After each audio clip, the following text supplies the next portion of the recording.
सबको जय मसीह। आज रात्रि के लिए परमेश्वर का वचन सुनने के लिए जा रहे हैं। हम मिल कर के प्रार्थना करेंगे। स्वर्गीय पिता, सुंदर समय के लिए धन्यवाद। आज रात्रि एक बार आपका पवित्र वचन को सुनने के लिए जा रहे हैं। परमेश्वर, आप हम सबको जीवन को सहायता और मदद कर, अनुग्रह और आशीष कर, और तमाम प्रकार के रुकावट और बाधाएं और बंधने और समस्याओं को दूर कर, और प्रभु आपकी आशीष और अनुग्रह को दे और भला चंगा रख। परमेश्वर, आज कितना लोग इस मैसेज को सुनते, उनके परिवार और उनके जीवन में प्रभु बड़ा अनुग्रह दे, बड़ा आशीष दे, और आपके नाम की महिमा करने के लिए प्रभु सहायता और मदद कर। यीशु मसीह के नाम से मांगते हैं, सुनिए पिता, दया से ग्रहण कीजिए। आमीन। हालेलुया। हो तेरी स्तुति और आराधना करता हूँ मैं तुझसे ये प्रार्थना, महिमा से तेरी तू इस जगह को भर, जो भी तू चाहे तू यहाँ भी कर। Hallelujah, hallelujah, hallelujah, hallelujah, hallelujah, hallelujah. Praise the Lord. आज परमेश्वर का वचन ए रात्रि का सुनने के लिए प्रभु ने हम सबके जीवन में दिया हुआ इस सुंदर मौका के लिए प्रभु को धन्यवाद करें, प्रभु को स्तुति करें, प्रभु को धन्यवाद करें। हालेलुया। क्योंकि परमेश्वर का महान करुणा और दया है कि आज ये रात्रि हम मिल कर के प्रभु का वचन को सुन रहे हैं मेरे प्रियो। क्योंकि कई लोग इस दुनिया में आज इस दुनिया छोड़ के चला गया, अनेक कारण से परमेश्वर को धन्यवाद नहीं कर सका। लेकिन आज हम प्रभु को धन्यवाद दे कि सुबह से लेकर अभी तक हमें प्रभु संभाला। अगर उसकी करुणा नहीं होता, दया नहीं होता, तो आज शायद हम नहीं जीवन पाते। क्योंकि आज हम सबके जीवन में अनेक रुकावट, अनेक निराशाएं, अनेक समस्याएं, उसका बीच में भी प्रभु ठीक रीति से हमारे परिवार को, हमारा बाल बच्चा को रखा है। इसलिए हम प्रभु को धन्यवाद करेंगे। आज हम परमेश्वर का वचन को देखेंगे। भजन संहिता जो है तो 1 अध्याय उसका 5 में ऐसे लिखे है, इस कारण दुष्ट लोग अदालत में स्थिर ना रह सकेंगे, और ना पापी की मंडली और ना पापी धर्मियों की मंडली में ठहरेगा। पहला बात है, इस कारण दुष्ट लोग अदालत में स्थिर रह ना सकेगा। मेरे प्रियो, अदालत मतलब है, हम सब लोग जानते हैं अदालत का मतलब क्या होता है।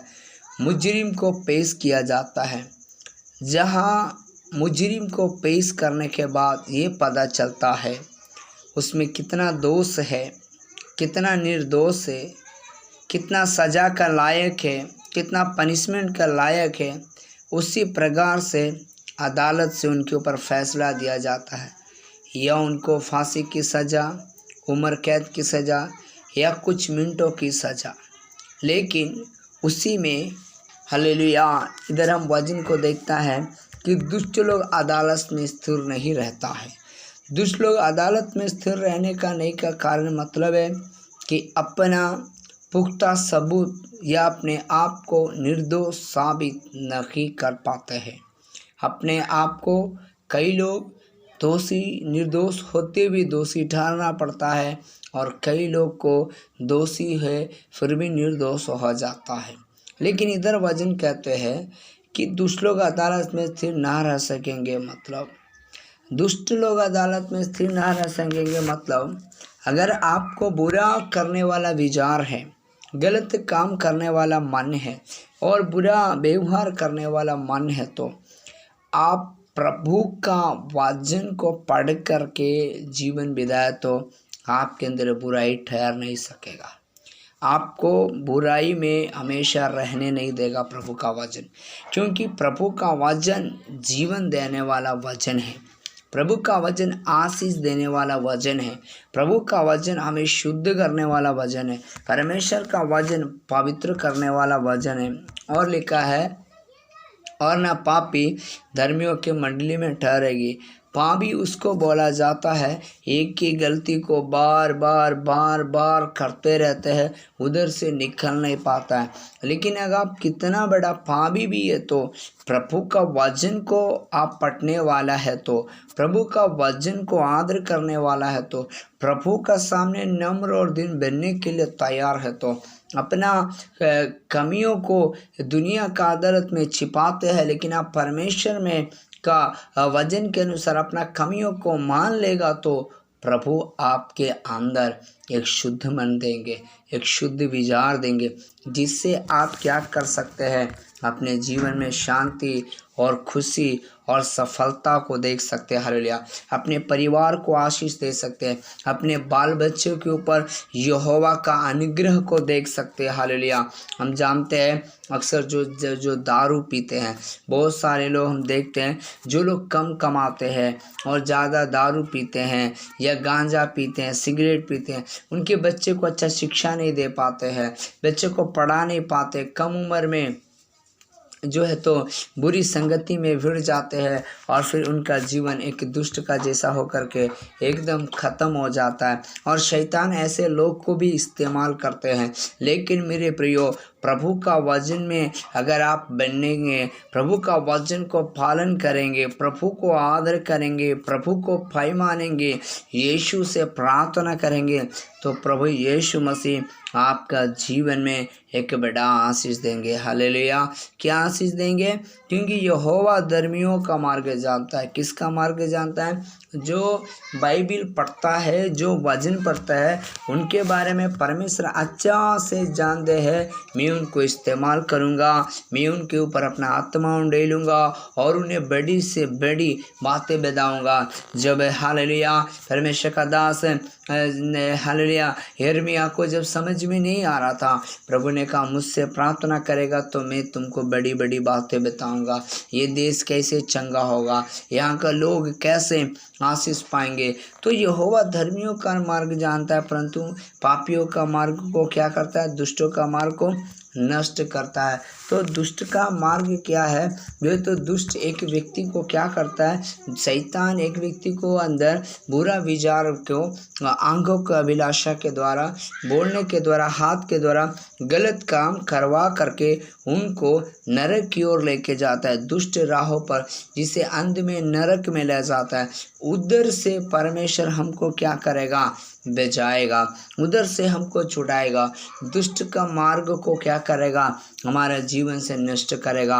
अगर हमारा बच्चा, अगर हमारा बेटा, अगर हमारा बेटी या हमारा जीवन इन दिनों में पाप और बुराई की ओर जा रहा है, या हमारा जीवन में निराशा की ओर जा रहा है, या हमारे जीवन में ऐसा लग रहा है कि हम प्रभु से भी दूर है, तो वो जीवन हमसे प्रभु दूर करेगा। जैसा दाऊद परमेश्वर से कहता है, मेरे अंदर शुद्ध मन उत्पन्न कर, मुझे अपनी आत्मा से अलग ना कर। तो एक ऐसा प्रार्थना करने वाला मन, एक ऐसा दुआ करने वाला मन, एक ऐसा मन फिरा वाला मन हमें देने वाला प्रभु है, हमें सहायता करने वाला एक प्रभु है। हालेलुया। मेरे प्रियो, हमारे जीवन में कुछ भी हो जाए, हमारा जीवन में कितना भी तकलीफ आ जाए, कितना भी दुख आ जाए, कितना भी निराशा आ जाए, लेकिन जब हम परमेश्वर का वचन को पढ़ेंगे, परमेश्वर की आशीष हमारे जीवन में आएगा, परमेश्वर का रोशनी हमारे जीवन में आएगा। क्योंकि परमेश्वर का वचन में लिखा है, जितनों ने परमेश्वर को विश्वास किया अर्थात उसके नाम पे ग्रहण किया, वो परमेश्वर का संतान हो गया। हालेलुया। यानी परमेश्वर का संतान हो गया तो वो किसी रीति से आपको नहीं भूलेगा, वो किसी रीति से आपको बिगड़ने नहीं देगा, वो किसी रीति से आपको टूटने नहीं देगा। हालेलुया। जब हम जानते हैं, परमेश्वर का दास पतरस एक बार यीशु को पानी पे चलते हुए देखे और उन्होंने कहा, यीशु मैं भी पानी पे चलना चाहता हूँ। और वो चलना शुरू किया और इधर उधर देखने के कारण हवा को देखे और वो लहर को देखे और तुरंत वो पानी में डूबने लगे। और उन्होंने तुरंत कहा, हे प्रभु, छोटा सी प्रार्थना किया और प्रभु ने तुरंत उनका हाथ पकड़ लिया। मेरे प्रिय, अगर प्रभु हमें बुलाया है, तो प्रभु हमें चुना है, तो प्रभु हमें अपने राज्य के लिए खड़ा किया, तो प्रभु हमें छोड़ने वाला परमेश्वर है, हमें त्यागने वाला परमेश्वर है। शायद हम कई बार आंधी और तूफान को देखा, इस दुनिया को देखा, उसमें हम फंस गया, गिर गया, तो हम उसी में प्रभु गिरने नहीं देगा। अपनी हाथों को पकड़ करके, अपने अनुग्रह वाला हाथ पकड़ के, चंगाई का सामर्थ दे करके और पवित्र आत्मा का अभिषेक दे करके हमको खड़ा करने वाला परमेश्वर है। हमें शत्रुओं के सामने खड़ा करने वाला परमेश्वर है। हमारा परमेश्वर शत्रुओं के सामने मेज बिछाने वाला परमेश्वर है। हालेलुया। हमको जो हवा के कारण गिरा दिया, उसी हवा के बीच में, उसी पानी में से दुनिया का बनाने वाला सृष्टिकर्ता अगर पतरस को निकालने के लिए तैयार हो गया, तो आपको और हमको परमेश्वर ये रात्रि में, हालेलुया, कितना बड़ा दुख है, तो कितना बड़ा समस्या है, तो कितना बड़ा परेशानी है, तो वो सारा समस्याओं से निकालने का ताकत हमारा परमेश्वर को है, हमारे यीशु को है। हालेलुया। इसलिए यीशु पर विश्वास करके, ये यीशु से प्रार्थना करके, ये यीशु से आराधना करके हम जीवन बिताएगा, तो परमेश्वर हमको एक ताकत देगा, प्रभु हमको एक बल देगा, प्रभु हमको एक अभिषेक देगा। हालेलुया। पवित्र आत्मा का शक्ति से भरेगा। हालेलुया। इसलिए इन दिनों में हम क्षमा मांग कर और मन फिरा कर प्रभु में आगे बढ़े। परमेश्वर हम सबको आशीष दे। सबको जय मसीह। दुआ करेंगे। प्रभु जी, कितना भाई लोग बहन लोग वचन सुनते हैं और सारा लोग को प्रभु बड़ा आशीष और अनुग्रह और दया और कृपा कर उनके जीवन में, उनके परिवार में और सुना हुआ एक एक व्यक्ति का जीवन में बड़ा अनुग्रह और आशीष दे, दया और कृपा कर, छू और चंगा कर आपके हाथ में सौंपते।